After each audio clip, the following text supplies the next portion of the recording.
הדרך הכי בטוחה לייצר אישה לא מרוצה, זה פשוט לרצות.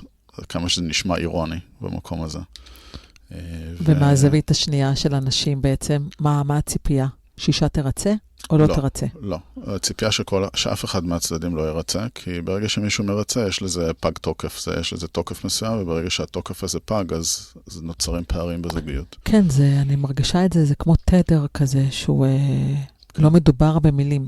ועדיין, איך יוצרים את הקו הדק, בין להכיל, להקשיב, לראות, לבין לרצות. כי יש איזה לפעמים משהו לרצות שהוא נעים. איך יודעים את הגבול הזה, מתי זה כבר עובר את הטון?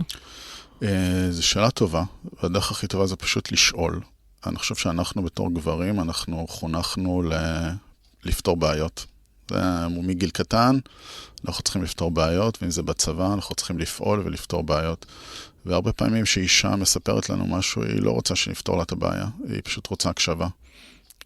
והדרך הכי טובה זה פשוט לשאול מה את צריכה כרגע.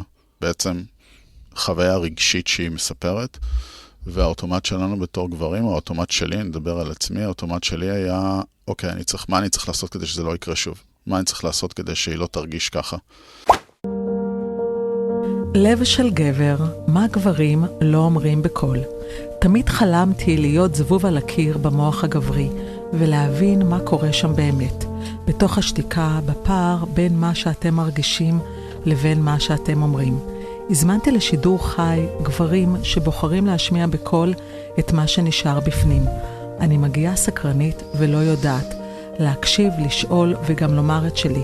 נעים מאוד, גלית בנגלס, ומזמינה אתכם ואתכן להציץ ולגלות את הלב הגברי.